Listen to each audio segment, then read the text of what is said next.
So, hello and welcome to Beauty Spas TV. We are very, very honored to have with us today Sue Lewis, who is the Asia Pacific Travel Retail Head and Director of Exports from Asia Pacific of Sisley, the Sisley Cosmetics. This is a premium luxury brand from France, and it has a global presence and a growing presence in Asia and especially in India now. So Yes. welcome to Beauty as Fast TV, Sue. Thank you, Ritu. It's lovely to Good be luck. here with you. Same here. So, Sue, I'm extremely excited to have you with us, and I want to right away start with, uh, trying to get to know from the horse's mouth, as they say, Yes, the real presence of global presence of Sisley today, and how it's showing up in Asia Pacific. sure. So the brand was started in 1976, French brand. So naturally, we started in France. Europe is still a very, very important market for us, and we're present in pretty much every of the European countries. In fact, we recently opened in Iceland. So we're pretty much, I think, pretty much covered in Europe. From an Asia point of view, we've been in the region for several decades, I think at least 30 years in some cases. And as markets develop, and that the sophistication which Asia definitely has, and certainly India has, the brand is being introduced. We are a very high-end luxury beauty brand. We have three axes, so we have skincare, makeup, and fragrance. So that also gives us the opportunity to be available to many different types of consumers depending upon what their preference might be. Yes, thank you. So now we know that you're present in India through Baccaros, which is one of Yes, the oldest and perhaps one yes, of the pioneers of pioneering into importers of luxury cosmetics in India. And indeed. so you are absolutely, as far as my journalistic knowledge goes, in good hands. So, Yes. so what's your current footprint in India, and how has the market responded to Sisley? What are your observation over the years? What's happening? So we're present with Parkos in currently three of their Parkos Luxe stores, and we're with them in, I think it's 26 of their fragrance stores across the country. So quite uniquely, we are sold just in the fragrance stores. Normally, when you see Sisley, it's all the three axes together, but rather uniquely because of the specificities of the Indian market, and we're sold in the Parkos fragrance stores, and then the obviously we're in Kemp's Corner here in Mumbai, we're in UB City, we've just opened at the Mumbai T2, the domestic terminal, and also we're going to be opening in Mall of Asia in Sure. the Parkos Luxe. So the market is probably at its most dynamic right now. So many new channels, new operators coming. So it's a really, really exciting time for the India market. And we're very much looking to expand our footprint in India, because I think right now is the right time, because there's so many great malls. Yesterday I went to JWP, the new fabulous mall there. I mean, it's just stunning. So there's so many great things happening in the market. Sure. And Subeb, you have a wide experience in luxury.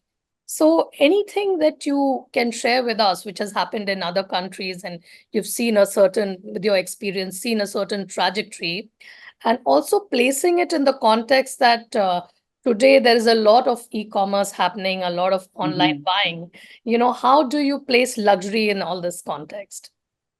So, it's been quite a journey for many of the brands with e-commerce, but e-commerce has also been a game changer, especially in geographically big countries, because it's just it's been very difficult to have enough retail presence. There's India, there's China, there's Indonesia. There are so many geographically big countries, and it's a great way to be able to reach customers, and to be able to help customers. So there are so many things with the online now. We have on our e-commerce site, we actually have a technology where you can take a photograph of yourself and virtually try on makeup. You Right. know, it's there's so many things evolving to support the e-commerce channel. So it's very, very exciting. And what continues to be a surprise really are things like fragrance, just how many people buy fragrances online. You would think that that's sort of counterintuitive, but indeed it happens, and it happens more and more. So again, I think it's a wonderful channel. It's definitely here to stay. And I think it's a wonderful complement to the normal bricks and mortar retail, Right. which you still need, because to experience products, lots of customers obviously want to come and try. It's really where the best service can be given, and you build that connection with the beauty consultant. So it's still very, very important. But also, if you know what you're buying and you buy it regularly, it's just easy to go online and buy it. Absolutely. So, I would also like to understand that with uh, in the perspective of the COVID experience, that we all have had, and you just mentioned that, online sales, and you had a great experience, even when you thought that the retail was shut down, and Mm. brick and mortar retail. So, in that context, if you could just detail a little bit about the various categories and how they played out, because I know that Sisley is also, highly respected for its skincare, Yes, yes. amongst other things. So please tell. Yes, I mean, I think obviously for like many beauty brands during the pandemic, makeup was probably the most challenging, because people were at home, they weren't going to work, you were having to wear masks. So obviously the eye category did much better than the lip category, but obviously overall makeup was a little challenged. Certainly we saw a lot more of the masks being sold, because people had time to stay home and do the things they wouldn't normally do. Um, and again, interestingly, fragrance. I think fragrance is something that makes a lot of people feel good. So even if you are at home, it's. I know personally, I don't. Even on a weekend when I'm not wearing makeup, I'll always wear fragrance. Yes, It's just a part of getting dressed. true, So interestingly, that did quite well. But yes, you're right. Skincare obviously was the main category of interest during the pandemic. true. And I have also seen that your care category has grown over Yes. the years. Yeah. Yeah. And I'm very curious about the hair care and the new neuroscience-based brand that you've launched. Ah, yes, Neuronate. Mireille. So let's start with Hair Ritual by Sisley. So we launched it. It's a separate brand. We launched it in 2018, and then we were absolutely the first brand to come into the luxury hair care category. Our research and development team worked for a number of years, I think up to 10 years, on developing the range. And also, we have such a knowledge of the skin, and there's a lot of comparison, or similarities rather, with the skin and the hair. They, essentially keratin. There's a lot of, it's about 90% the same, I believe. So, we wanted to be able to bring to the hair category, the benefits that we know we have for the skin. So, to help with the aging process, you could say. With the hair, of course, it's different. You have, people lose their hair as they get older, their hair thins. You can lose density. So we have a range which really addresses all of those needs, and that's why we call, the tagline is hair care is the new skincare, because if you obviously you have to start looking after the scalp. You're then obviously looking at working with the hair fiber and the hair shaft, trying to prevent damage to the hair so that hair continues to look gorgeous. And that sensorially the products are beautiful, but they deliver the results, which is why 6 years down the line we have a lot of loyalty, and more customers are interested in understanding about how you can make your hair look better for longer. Yeah. So it's a really interesting category. But yes, we were pretty much the first brand to launch in luxury hair care.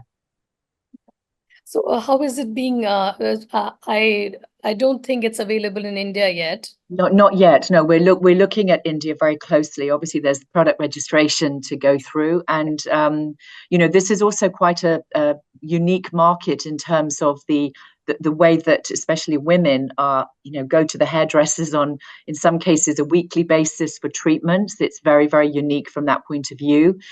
So we're just looking at what would be the right way to introduce the brand, but definitely India is of great significance and a major opportunity. We are with all of the other Sisley subsidiaries, and many of our other distributors have it. But each market has its uniqueness, and we need to make sure we can address that. Sure. So definitely an opportunity. And just to answer your question about Nuray, so we launched a new brand, again, totally separate brand, and it was in April of this year. It works with neuroscience, so a very, very new technology in itself, a new science. And so it's we have products that will help to address the needs of the skin through this neuroscience. Basically, it's a very limited assortment right now. It's one serum called Harmony, and it's also then we have 3 creams, Serenity and Joy and Calm. And then also they have then boosters, sort of like essential oil boosters that work with them. And very much the neuroscience shows us how your sensorially what you can put on the skin can affect the brain, which is also very interesting technology. So right now it's only in the UK, the US, France, and Italy. So again, we're really as a family private company, we take a very long-term view, so it's very much step at a time. But the initial response has been extremely positive.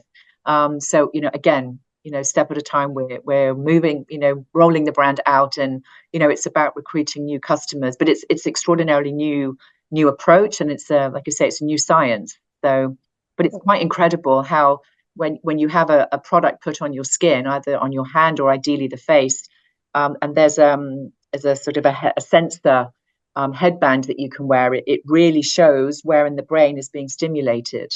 It's quite incredible. And of course, we know, if somebody is, very upset, it shows on their face. If somebody is, your face shows quite a lot of your emotions. So it's a totally new, like I say, it's a new science, and we're all learning as we go along. But it's a very exciting brand. But like I say, right now, very, very limited to those 4 markets. Great. So I would love to get some research paper, if possible, to read up more about, the research that has gotten into creating this. Yeah, I mean, by all means, have a look at the Nuray website.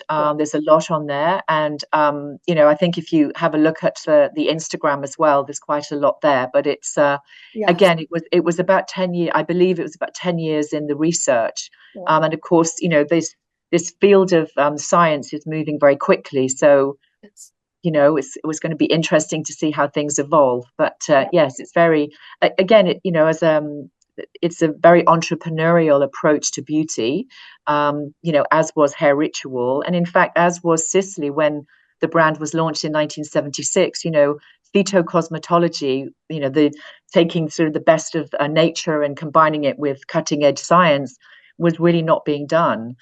It's quite the norm now, but at the time it certainly wasn't. So, there's always been a real entrepreneurial and very, it's very brave to go into a lot of these new things. That's true. So is Nuray in price wise a bit lower than Sisley Skincare, or? Yes. I believe the pricing is around about the €150 mark. Sure. Yes. Yeah. All right. Thank you for that. And then going back to fragrances a bit, we are well aware that fragrances in luxury have always rocked, especially in travel retail. Yes. So do tell us more about Sisley's position in this segment, globally as well as in India, and then we focus on the new collection. Yes. So, like I say, when the brand was first created in 1976, we launched our first fragrance, which was Eau de Campagne. Eau de Campagne is still sold today in Parcos. It's still sold globally. So it's very much a heritage fragrance. It's very unusual. Mr. Hubert Denano, when he created the fragrance, or the inspiration was he loves to spend time in nature, and it does smell like freshly cut grass, and that's part of the intention. It's a unisex fragrance, very, very unique.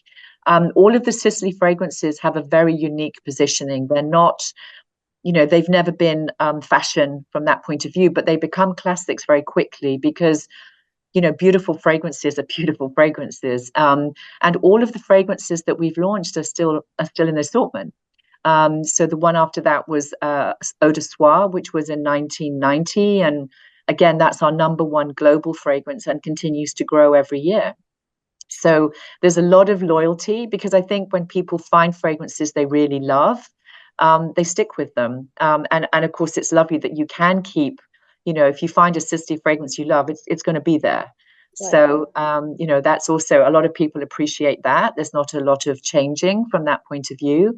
And, the fragrances are a really important part of the beauty industry. And in many markets, of course, like India, like the Middle East, fragrances are, culturally very, very important. Okay. So coming to the new collection of The Eau Les Rêvé. Au Rêvé. Eau Rêvé, yes. Rêvé, yeah. Yes. So It's really, this is again seems to be very intimately connected to Hubei and his journey. yes. Yeah. So Yes. just tell us about that and how it was conceived first. Yes. So Mr. Donano sadly died a few years ago. I believe it was 2015, 2016. And he obviously remains very much sort of present in terms of, his vision for the company, and his wife Isabel, who he founded the company with, is still working in the company. She does all the product development, the fragrance development, the brand image. She works with her daughter Christine. So it's very much a family business. And fragrance is obviously very personal, to the way Mrs. Donano has a vision and lots of things, how they're inspired. So the Eau Rêvé collection, it has 6 fragrances, and the fragrances.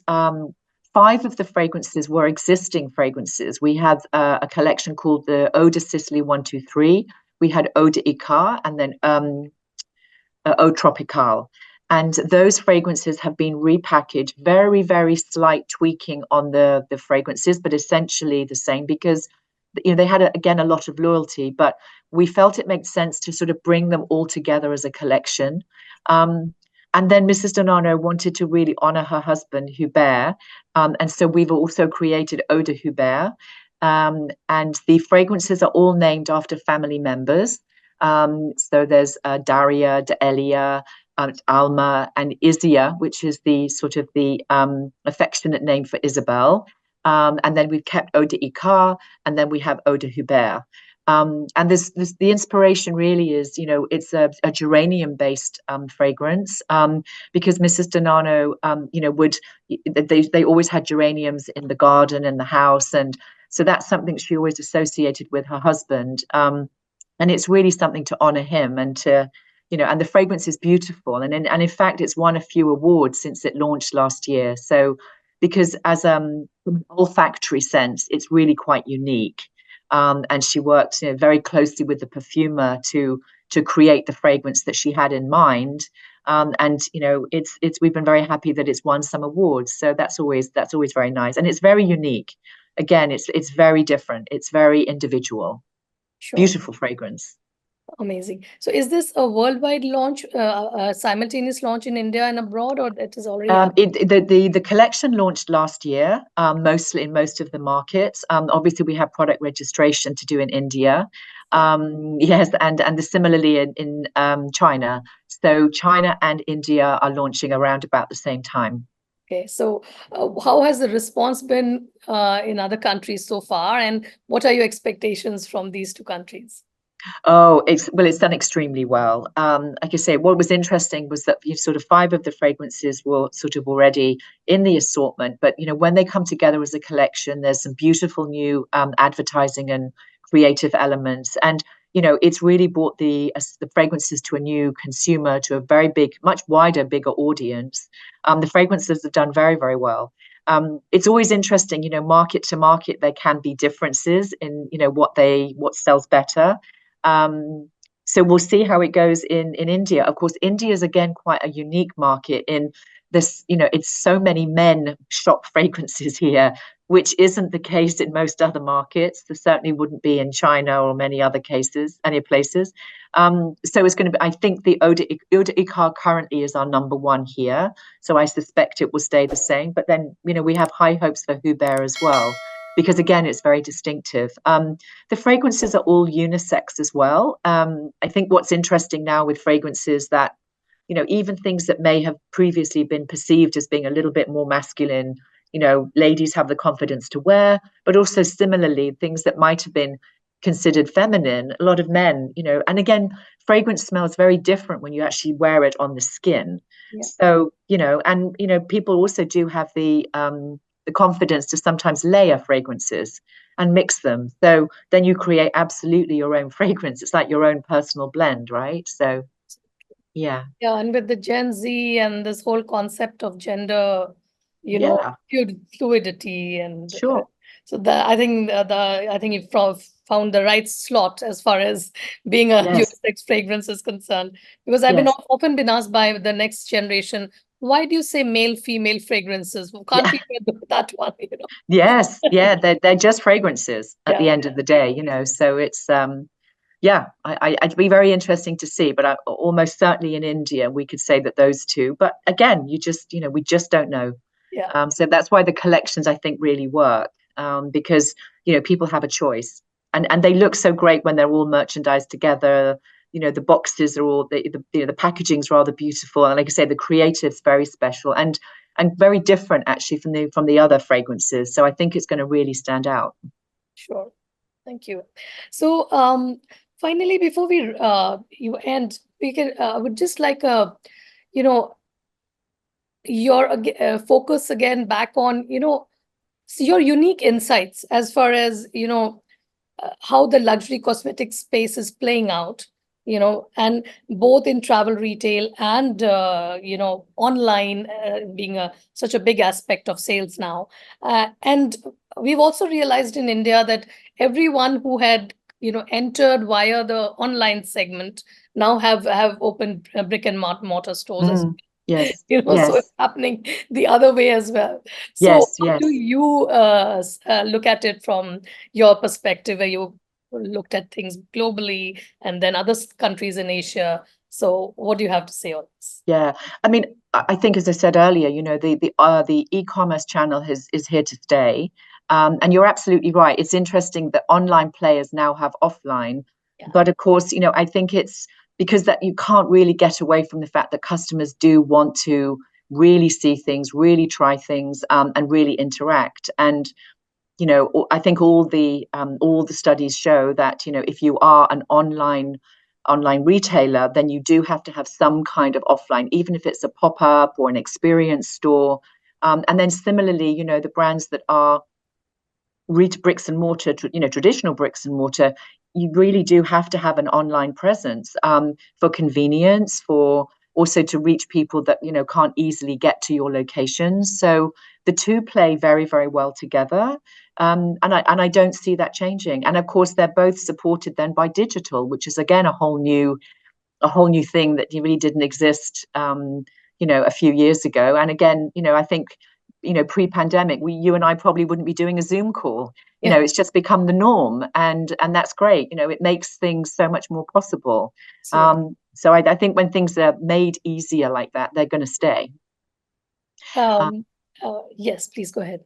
and I was going to say, so from a travel retail point of view, the airports, I mean, predominantly travel retail is airports, and the airports are, really coming back. Some flight schedules are just not back to where they used to be, but that's obviously happening faster and faster. And many of the operators, took the time of the pandemic to renovate their stores, and so actually there's a really great new offering in quite a lot of locations, which again is only going to benefit, the business when the number of customers come back. So there was a lot happening, and it's still a very important channel. I mean, as you mentioned, travel retail is very important for, certainly fragrances actually, but it's also a great way for a lot of people to discover brands. And also quite a lot of people, they work very hard, they travel extensively. There's quite a lot of people that only shop in airports because that's the only time they have an hour spare. So they do offer a great service, but it's a great way to discover brands. And again, it's sort of it's especially if people are going on holiday, they really feel like the airport is where the holiday starts. So, that's why you see, great selection of stores at airports, but you also see some great, food and beverage outlets. So if you look at London Airport, for example, there's a Fortnum and Mason. So, people can buy a wonderful hamper to take on the airplane. So, you can have a nice little picnic on board, and you can have a great meal at the airport. So, it's really the start of most people's holiday, I would say. That's true. Mm. Yes, indeed. So, with all our guests, we have a small ritual at the end of the interview where we ask them about their personal care choices. And Okay. if you're comfortable, you're okay, I can. Of course, of course. So basically, we would like to understand how you, being in the personal care industry, what are your choices in terms of skincare, makeup, hair, and even wellness for that matter? How do you stay fit and. Oh wow. Well, it gets harder as you get older. Yeah. Um, I mean, I'm very lucky working for a brand like Sisley. I mean, it's a bit like being a kid in a candy store. So I used to use the products before I worked for them, but now I would say pretty exclusively use Sisley products, with the exception of things like nail varnish, because we don't have nail varnish in our assortment. But that's pretty much the only thing. And obviously now we have hair, so I'm covered. Fragrances, obviously I love the fragrances. My favorite is Eau de Soie and Soie de Lune, because whenever I wear them, somebody comments. And one of the things as well, when you work for a brand, or you work in the industry, I think invariably you end up using more product, just because you have a better understanding of how the products all work together. So when I travel, I have lots and lots of miniatures. So I think, the the people that have to sort of do my room, they very carefully sort of line everything up and try and stand up little tubes. Bless them, it's so sweet. But yeah, so it's just really getting the full benefit, and that's one of the real luxury advantages to working for one of the brands. And you get to use, like I say, the full assortment, which is it's a wonderful treat.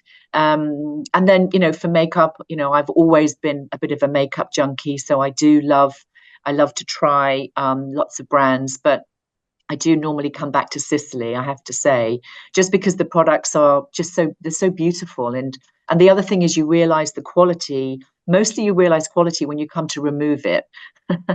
Sounds a bit strange, but it just melts away, the makeup, so that's rather lovely.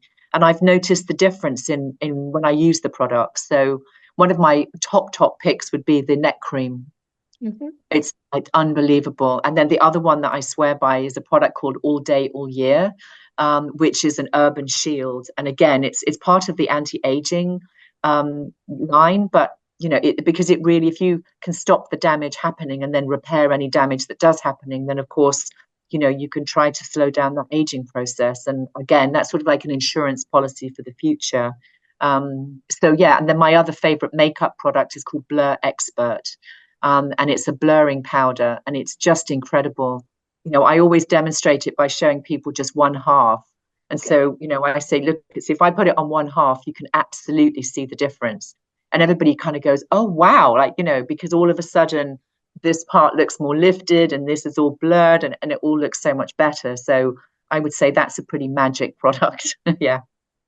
Sure. What about your fitness choices and your. Fitness? Well, the pandemic was actually good for me from a fitness point of view, because I suddenly had so much time on my hands that I started hiking extensively. I live in Hong Kong, and there's some wonderful mountains to hike.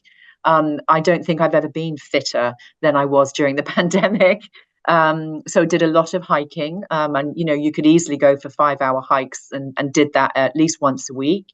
I started to see a trainer, so I'm trying to keep my fitness up by building up my strength. I do yoga and I do Pilates. And I do something called Yamuna, Uh-huh. which I know is a river in India, but it's also something, Yamuna body rolling, and it's a phenomenon. I just think it's the most phenomenal thing. You essentially it's about stretching your body, and trying to align things, and you basically roll on balls, and it's just wonderful. I can't tell you how much I've actually grown a centimeter and a half since I did it. So I started doing it. So I do that most weeks. So it's wonderful for really trying to, again, you start to sort of notice how you need to sort of correct your physique, how you notice one side is stronger than the other. But, and you roll the whole body, you can, from your feet, your legs, and it's just incredible. If you roll your IT band, man, do you ever feel it? And then just, rolling your back, again, it's about creating space in the spine. It's just the most wonderful complement to the Pilates and the yoga. So that out, because you can see it online as well. But that's quite a great thing to do. Yeah. We'll check it So out. try to keep fit, as much as possible. I know one thing that we've not spoken of is Sicily is also present in spas, right? It is, yes. Yeah. So my question was about whether, for wellness, you choose spas or not, or so. That's where if ever I'm on holiday and there is a spa, I will always go to it. Most definitely. I just think it's very important. I do have regular facials. Sicily does wonderful complimentary facials, but also in Hong Kong, we have paid services. And they're the most wonderful facials. And again, you can see the difference for days and days after. Plus, they're very relaxing, which, it is very important to have that time to switch off. I do massage as well. But Sicily does have, it does run exclusive spas globally in some of the top hotels around the world. And we run the whole thing. So they are Sicily spas. So and we will have treatment rooms there. Some of them also now have hair ritual. And they would be in places such as the Royal Mansour in Marrakesh, Gritti Palace in Venice, the W Hotel in Doha, the Sofitel in Cartagena in Colombia. So we have 21 of them around the world, and many of them iconic hotels like the Byblos in Saint-Tropez, and quite a few in Europe. And then, like I say, we have one in Finland, which just looks amazing. One day I hope to get to that one. It's in the middle of a forest. I mean, it just looks like heaven. So they're in some really beautiful hotels, and it's a wonderful way for people to learn about Sicily and also to, try the product. And it's a great way, obviously, to, be associated with some of the best hotels in the world. So it's a win-win. Sure. So last but not the least, I would love to know if there are any favorite books that you have, which you're reading or you like books. to read, books, if at all you like to read. I love to read. I'm a big magazine reader because they're easy on airplanes. And I personally love biographies and autobiographies. So at the moment, I'm reading one called The Last Playboy, which is about the most incredible guy who was, at one point, he was married to Barbara Hutton. And he was, just had this most incredible life, from Puerto Rico and sort of takes you through. He ended up in Paris, and I haven't finished the book yet, but that's pretty exciting. But I do love reading about people. Yeah, so those would be my, and I've got a particular fascination with Churchill. Winston Churchill. Yeah, I've read the books that he wrote, and they've been just, I just think the man was, quite special. And his history, it's such a snapshot, it was such a changing world, sort of his era. And I find those quite fascinating. So, and I do love history. So historical figures, biographies on them, I find those quite interesting. Fantastic. Yeah. We're talking biographies. I'm just reading Salman Rushdie's Knife. Oh, I just heard about that on a podcast. Yeah, I just heard him being interviewed. Well, what a brave man he is. Yes, his reflections on what happened, and and and so on. Yeah, and it's supposed to be quite funny. Yes, it is. Yeah, that's what he was saying. He hasn't said, made grim and no, that's what he was saying. So that's also on my list. I think that sounded very inspiring, and he's so eloquent when he's being interviewed. So, and his books are wonderful to read. So I'm glad I was so interested you're reading that. So I just heard about it. Finish it. Okay, thank you so much for being with us today. Thank you, Ritu. Thank you. It's a pleasure. Wish you all the best. And thank you. Do hope to catch up whenever there's breaking news. Yeah. Yes, definitely. So, Zoom works in Hong Kong, of course. So anytime, always happy to jump on a call with you. That would be terrific. Thank you so much. Great. Have a great day. You too. Thank you. Take care. Thank you. Thank you. Thanks, Sue. Thanks, Ritu. Thank you. Thanks, Bilu. Hello. Have a good time in Bangalore. Thank you. Bye.